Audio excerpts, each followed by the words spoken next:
This is Karen. Welcome back, everybody. I am Shane. Today we're looking at part 2 of Scotch tape. From idea to everyday item. And the vocabulary words are deliver. Deliver. Tony delivers furniture for a living.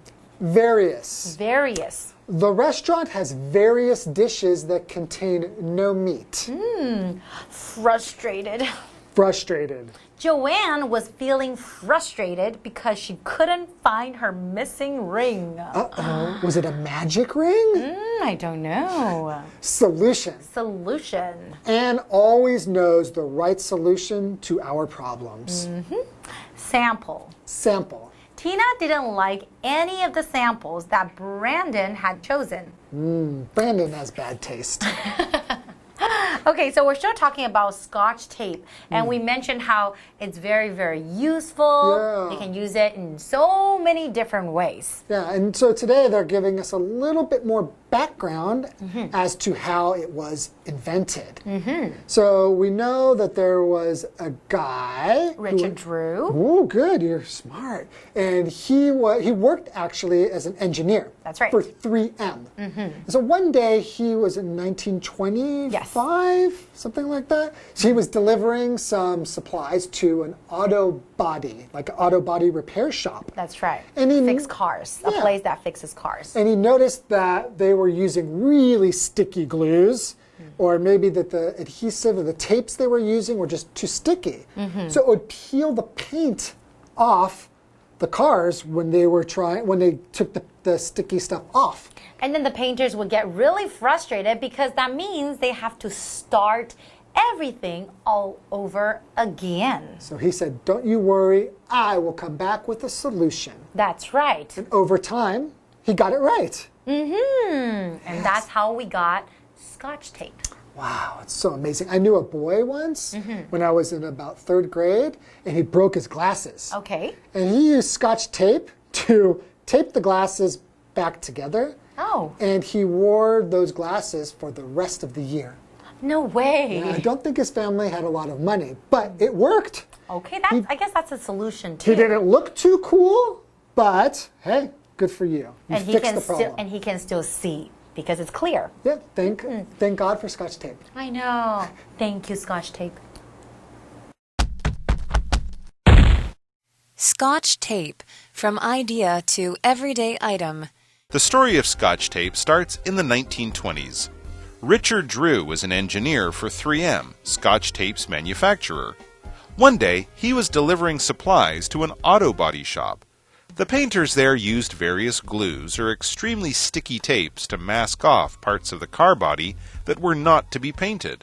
The problem was that these would often tear paint off when removed, so the painters would be forced to start over. Seeing how frustrated they were, Drew promised them he'd come up with a solution. Today's lesson is called Scotch tape, from idea to everyday item, part 2.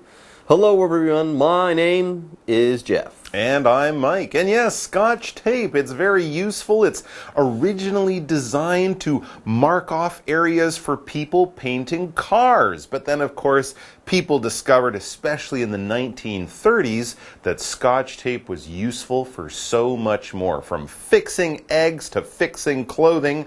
We might not do those things much with it anymore, but you can pick up little pieces of broken glass, you can catch flies, and of course, you can fix your shoelaces, and I think, as most people do, use it to stick wrapping paper together around presents. Yep, that's generally what I use. I've never done those other things, but Me I'll neither, try. but the whole present thing, wrapping the present thing, I've done that with Scotch tape many, many times. Now, Scotch tape doesn't come from Scotland, but it's all over the world now. I'm pretty sure you could buy Scotch tape in Scotland. Anyways, though, more on the story of Scotch tape.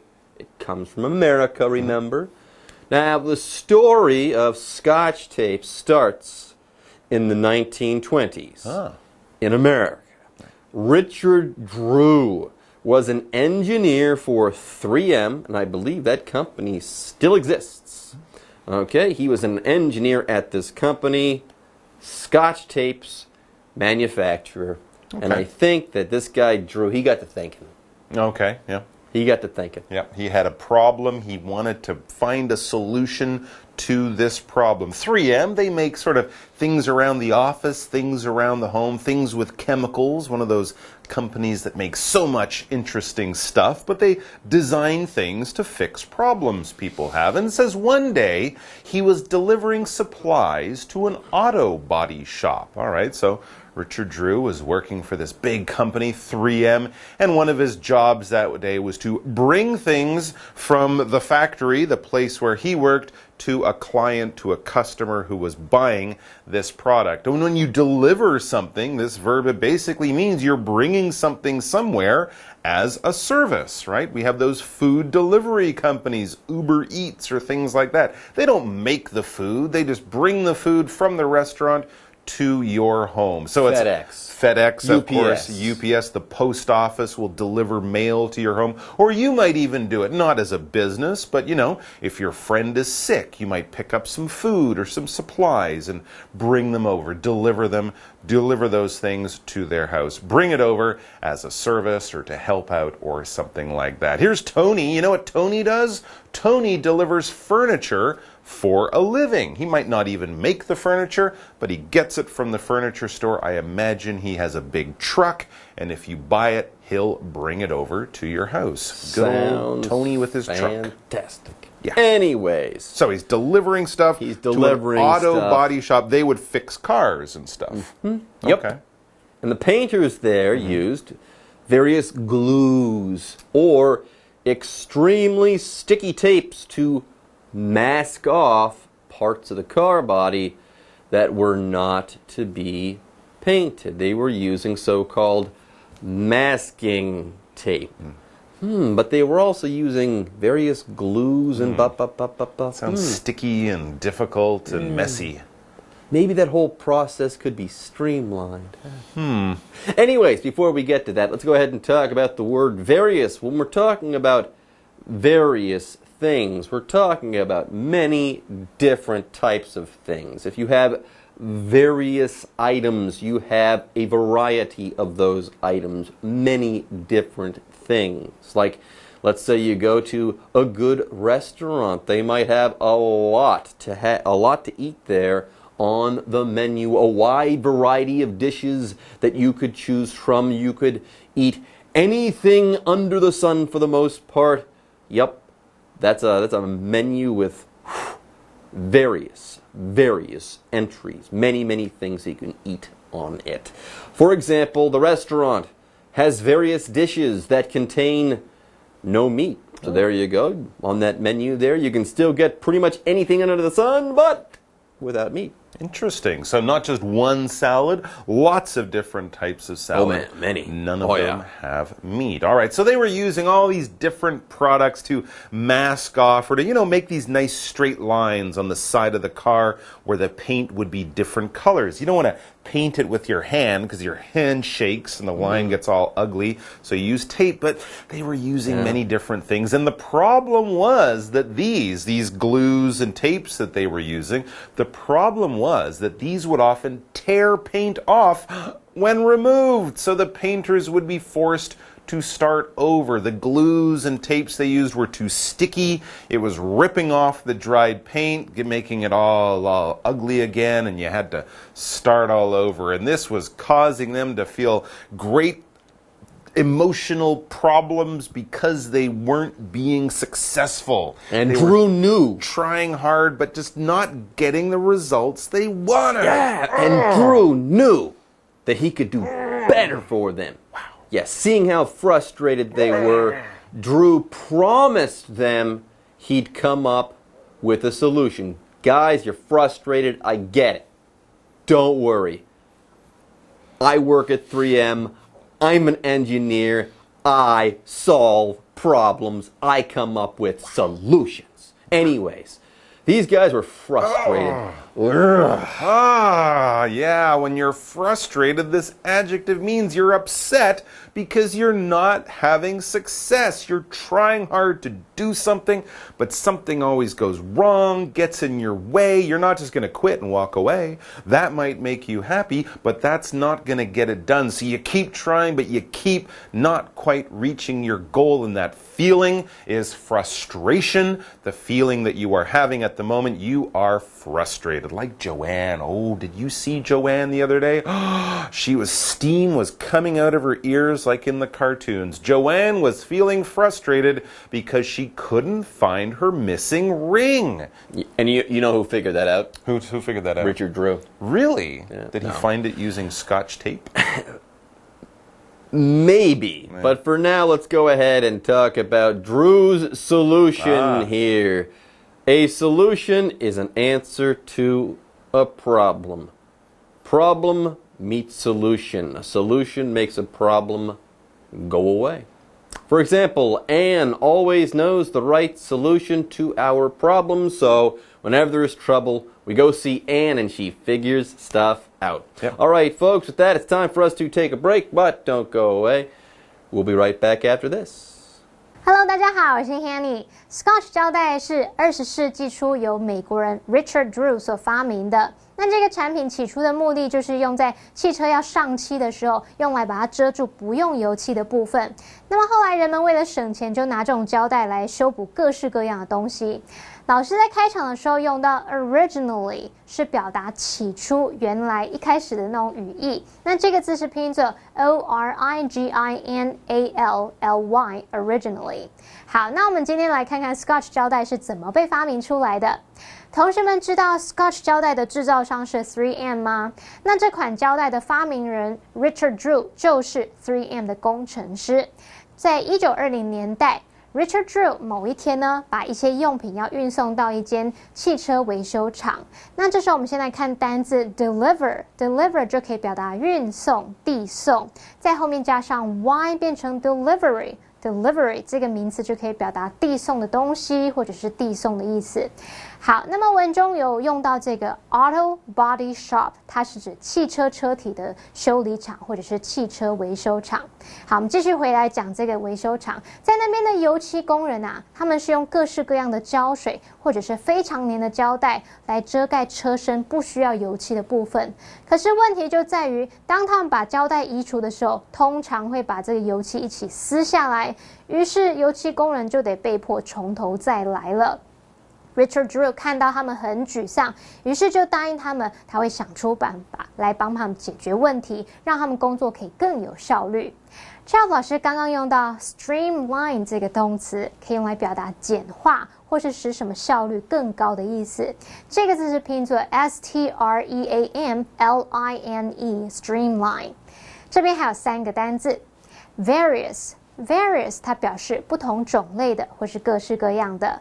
那其实我们也可以用 a variety of 再加名词去表达各式各样的什么什么。好，下一个单字 frustrated 它是形容沮丧的、灰心的。它的名词是 frustration 表示沮丧、挫败。再来看 solution 它表示解决方法或是解答。那这边还有2个重点哦。第一个是 tear off 它是当及物用来表达撕掉，那么受词可以摆在2个字的中间。例如 He tore the label off the bottle 他把瓶子上的标签撕掉。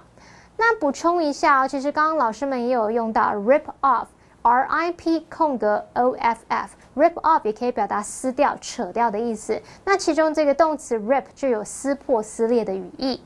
好，第2个重点 start over 它是指重新开始，从头再来过。例如 Peter accidentally deleted his assignment and he had to start over Peter 不小心把他作业删掉，所以他得从头再来过，真惨啊。好，接着回到课文中。Scotch tape, from idea to everyday item. With 3M's backing, Drew got to work. He gave the painters different samples of his tape to try out. It was during testing that an unhappy painter told Drew to Take this tape back to those Scotch bosses of yours and tell them to put more adhesive on it. Back then, Scotch meant stingy or careful with money, so the name stuck. Everybody, Richard Drew is on it. He's an engineer at 3M. He is going to solve this problem. And with 3M's backing, with their support, Drew got to work. And soon, he was devising a solution. Well, it didn't happen quite that smoothly. He did come up with a new product that he thought would be great for these guys, these car body painters. It says he gave the painters different samples of his tape to try out. Yeah, so when you're inventing something new or trying something new, a sample is a good place to start, because a sample is basically, a basic idea of the product that you can try out. All right, it's sort of like a demonstration copy. Have you ever been to the supermarket and there's someone there and they have like a little piece of a food, a little piece of sausage or cheese at Costco, a little piece of bread, and you can try it out, and if you like it, the idea is hopefully you'll buy the big version. You'll buy the full package. Well, that is a sample. So you can walk around Costco or other places, try out samples. And if you're a salesman selling many types of things, you might travel around to different people who might be interested in it. And rather than getting them to give you all their money to buy a big version, you give them the small version for free. The sample, hopefully they come back. For example, Tina didn't like any of the samples that Brandon had chosen. They went to the store and tried out a bunch of chairs. Brandon thought they were good. Tina didn't really like them. Anyway, so he brings the samples over to the auto body shop for the painters to try out. Anyways, how did it go? He's trying though. Yeah, okay, yeah. You try, you fail, you try, you fail, and then you finally make it. But yes, there was a process involved. Now, it was during testing that an unhappy painter told Drew to take this tape back to those Scotch bosses of yours and tell them to put more adhesive on it, more stickiness on it. This guy didn't like the samples. No, and back then, Scotch meant stingy or careful with money. Cheap. Cheap. Okay. Tight. Being a tightwad. And apparently, the name Scotch tape was born. Oh, okay. So there you go. And the name stuck. And so the name stuck. There you have it. By the way, these days, it's not really nice to consider Scottish people as being stingy or cheap. They don't like to spend their money. But yeah, back in the days, that's what people said. So that's how the name came up, because he thought that the tape didn't have enough adhesive or glue. It didn't stick well enough, was his complaint. So that's where the name came from. Scotch tape. Interesting. There you go. All right, folks, with that, it's time for us to take a short break, but don't go away. We'll be back soon. 刚刚说 Richard Drew 要帮那些油漆工人来想办法解决问题，那么在 3M 也就是他自己的公司的支持之下，他就开始着手进行这件事，拿了不同的胶带样本给油漆工人试用。而在测试的过程中啊，有一名油漆工人就很不满，对他说：“你把这胶带拿回去给你那些吝啬的老板，告诉他们说上面多放一点粘着剂好吗？”好，这时候他们是用 Scotch bosses 来指吝啬的老板。那么 Scotch 在当时的意思就是吝啬的，或者是用钱谨慎的。于是呢，这个名字 Scotch 就保留下来，后来就成了他们商标名咯。好，我们先来看单字 sample。sample 它表示样品或是样本。那么补充单字 adhesive。adhesive 它表示粘胶剂、粘合剂。那我们还可以用 stickiness 来表达粘度、粘性。sticky 是粘的嘛，我们去掉 y 改成 i 再加 ness 变成 stickiness 就可以指粘度、粘性咯。好，那刚刚说到吝啬 Trav 老师刚刚用到 tightwad T-I-G-H-T-W-A-D tightwad 这个字就是可以指吝啬鬼、小气鬼。好，这边还有一个重点是分列句的用法。分列句的句型是 it is 或是 it was 加上强调的部分，加上 that 再加句子其余的部分。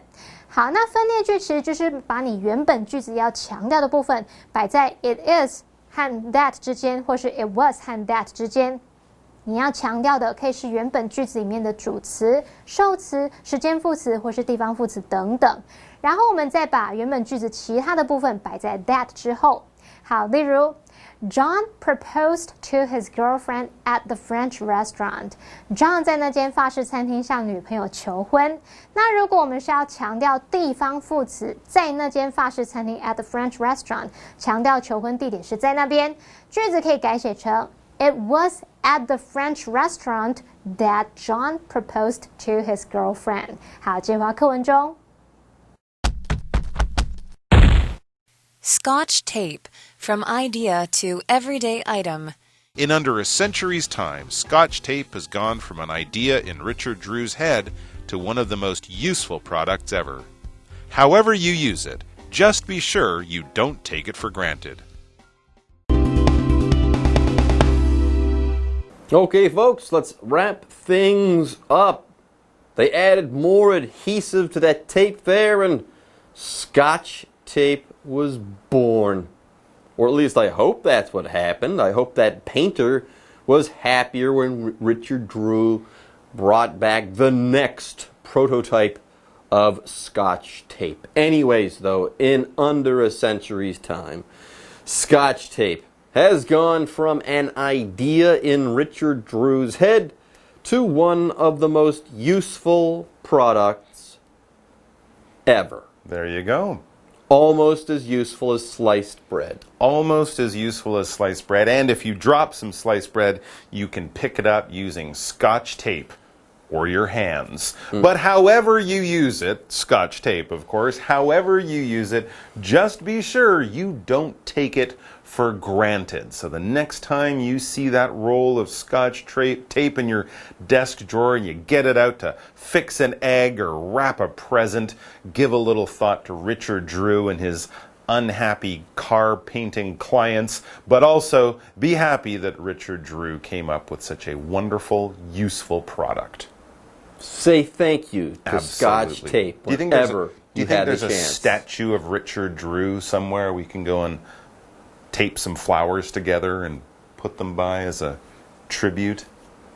I have no idea, but I will look that up on Wikipedia. We'll get into that. All right. Our article is now in the books, but we still have the what do you think question to ask and answer. Mike, what lesson can we learn from Richard Drew's example? Well, there's two lessons. I think the story of how Richard invented Scotch tape shows us that even though a product might not be ideal when you first come out with it, there are many other ways it could become successful. So don't get frustrated.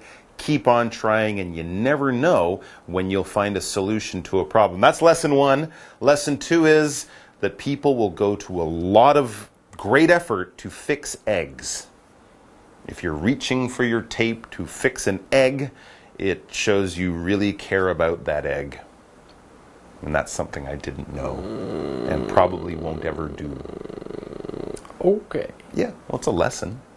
All right, folks. On that note, we're going to say bye-bye and see you next time. Take care of those eggs. 刚刚说到一位油漆工人在抱怨胶带的粘度不够，相信 Richard Drew 应该有回去做修正，然后再拿另外一种产品的原型来给他客户试用。那么刚刚 Jeff 老师是用到 prototype 这个字 P-R-O-T-O-T-Y-P-E， 那这个字可以用来表达原型或是标准模范的意思。好，课文最后写到说 Scotch 胶带呢已经是有史以来最有用的产品之一了，不管你怎么使用它，只要确保你不会将它视为理所当然，下次在用胶带的时候也别忘了 Richard Drew 这一号人物，可以花个几秒的时间向他致敬一下。Mike 老师刚刚用到 tribute 这个字就表示致敬 T-R-I-B-U-T-E， 那我们可以用 pay tribute to 什么什么来表达对什么什么表示敬意或者是赞扬的意思。好，那最后来看两个重点。第一个 however 在这边是指无论如何，用来引导副词子句，意思就相当于 no matter how。例如 however you cook it，Salmon tastes delicious. 鲑鱼不管怎么煮都很好吃。第二个重点是 take 加上某人或某事物 for granted 是指说将某人或某事物视为理所当然，而不去珍惜或感恩。例如 Never take your family for granted 绝对不要把家人视为理所当然而不珍惜他们。好啦，那么以上这节课程讲解，谢谢同学们收看，我们下次见喽，拜拜。